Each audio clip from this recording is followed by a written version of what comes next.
Hey, Magnus here. Funny story, while I'm setting this video up, I banged my head on a keyboard that I have here. So if I have a little bit of a gash on my forehead, I totally apologize.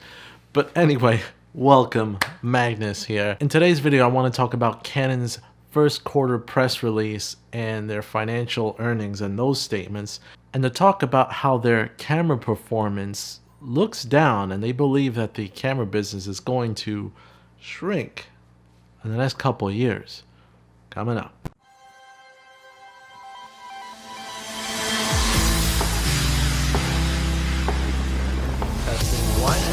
Behind you, with like the clouds, the sky, and everything, and still be able to we've got the Rode video mic. Here we go. M50. What do you guys think?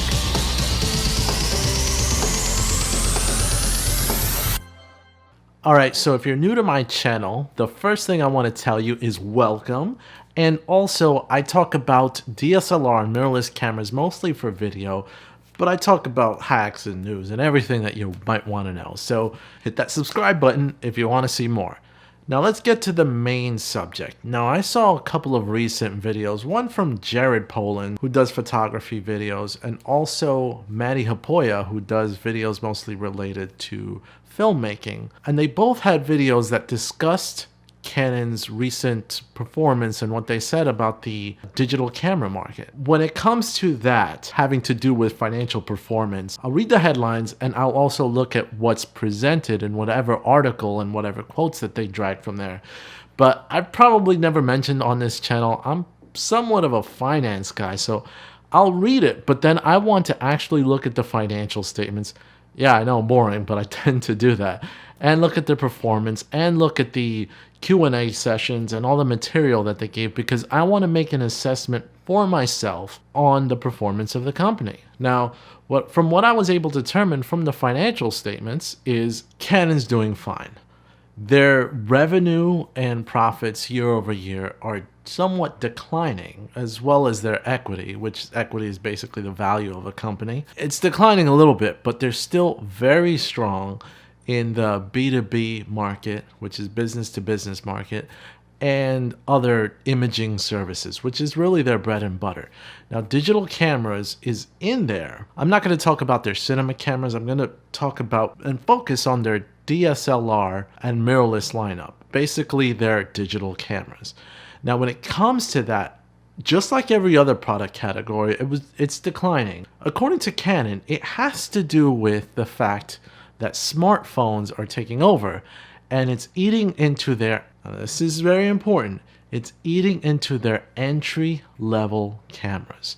Now, this is something that's not new in the industry and has been talked plenty of times by someone like Tony Northrup. He's mentioned this several times when he does an analysis on the actual camera business, which is always interesting. But the important thing to keep in mind is that that's nothing new. All manufacturers of DSLR and mirrorless cameras have been faced with that issue. It sounds pretty realistic, and I believe that that would be a problem that all manufacturers of entry-level cameras would have. I don't think it has to do so much with the fact that Canon limits their entry-level DSLRs or anything like that. I really do believe that it has to do with the fact that what they said with the cell phone industry. But I also believe that what the consumer wants is not so much what the prosumer wants, which is like someone who's trying to progress from average consumer to kind of a more of a professional maker, is not just an entry-level DSLR. They want to get what the bigwigs have. And YouTube has had a lot of influence, in my opinion, to the fact that people could actually do their research, see what camera bodies are actually benefiting them and what's more powerful, and go for that. And a lot of these entry-level DSLRs, and specifically with Canon, they just don't have the specs that one would want to differentiate from a cell phone. Now, you might have larger sensors, but when it comes to features, you also want the ability to have really high-tech features. And then most people have the internet right at their fingertips, and they can Google best DSLR camera or pro DSLR camera and see those. And what's usually left out is really the entry-level cameras. And what you're also finding is when you do a lot of these searches, YouTube is going to come up. And then guess who's affecting the industry? The influencers. People like you and me. I get found a lot for one of my videos that has to do with working with the 5D Mark IV and which memory cards record 4K. That seems to be one of my most longest lasting, best performing videos because people are searching for them.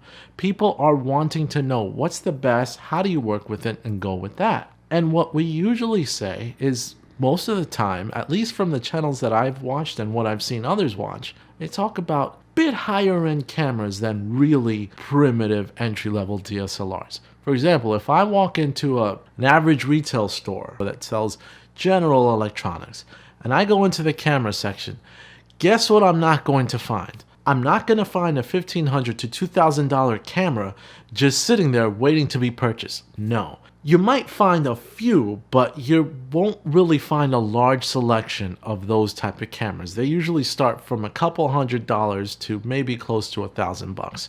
You might have some put away in the glass of higher level cameras, but for an average consumer that goes to that type of store to make a purchase is going to look at what they can afford in their pocket at that time.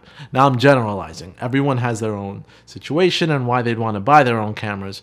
Again, generalizing. So forgive me if you stick out and you're special and I don't do that and I do my research.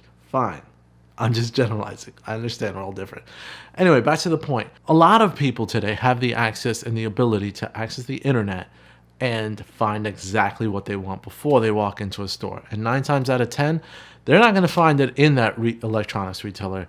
They're going to find it either at a camera specialist shop or online. And in those cases, they're going to get the education to realize that what they really want is a higher end camera, not so much an entry-level DSLR mirrorless camera. That's why, for them saying it's shrinking, it makes a lot of sense. And I would imagine that the same is happening with all manufacturers, not just Canon. However, Sony, Panasonic, even Nikon has done a great job at least putting the specs that they need to look to the future as to what the prosumers and professionals will eventually want in the future. And one thing that I heard from a camera manufacturer actually almost 2 years ago, though a lot of people are saying, okay, cell phone business is eating up the camera market, they're focusing on mid to high level DSLR mirrorless cameras because of the interest of YouTubers and the impact that they have. And so many kids, you ask them today, what do they want to be? I want to be a YouTuber when I grow up, or I want to do YouTube. It's getting more popular. Social media, you have Instagram, you've got Twitter, you've got Facebook, you've got YouTube that all want to have the best quality photos. And though you have the industry that's developing and blossoming in social media that is hungry for these type of cameras, and even the regular consumer is going to want high-end cameras because they want to give the best look to Instagram, the best type of looks to YouTube, and really penetrate a new market that didn't exist. And that market is going to grow thanks to these cameras. But what do you guys think of Canon's performance and my perspective on it? Let me know in the comments down below. And as always, like, share, and you can make my day if you subscribe today. This is Magnus, and I'm out. See you guys later. Head still hurts. Bye.